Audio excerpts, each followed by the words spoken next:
Hi, ఈ వీడియోలో మనం circuit fundamentals and RLC parameters గురించి చూద్దాము. ఓకే, సర్క్యూట్ అని అంటే ఖచ్చితంగా it has a 2 elements. One వచ్చేసి సోర్స్, అనదర్ వన్ వచ్చేసి సింక్. ఏంటి రెండిటికి డిఫరెన్స్ అని అంటే, ఏదైతే ఎలిమెంట్ ఎనర్జీని డెలివర్ చేస్తుందో దాన్ని సోర్స్ అంటారు, ఏదైతే ఎలిమెంట్ ఎనర్జీని అబ్జర్వ్ చేసుకుంటుందో దాన్ని సింక్ అంటారు. ఓకేనా? సో ఈ 2 ఎలిమెంట్స్ మాత్రం ఖచ్చితంగా ఉండాలి. అండ్ నెక్స్ట్ వన్ వచ్చి ఆర్ఎల్సి పారామీటర్స్. ఓకేనా? ఆర్ఎల్సి పారామీటర్స్కి ఇంకా ఎలా చెప్పొచ్చు, ఎలా డిఫైన్ చేయొచ్చు అని అంటే, passive elements.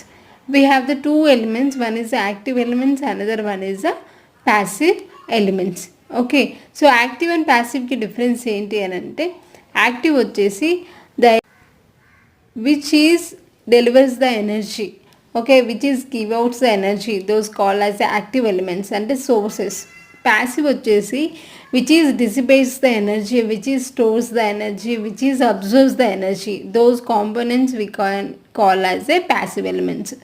Passive elements are purely RLC parameters. Okay, so ఎల్ఎన్సి ఎనర్జీని స్టోర్ చేసుకుండా ఈ ఆర్ వచ్చేసి డిసిపేట్ చేస్తుంది. So passive elements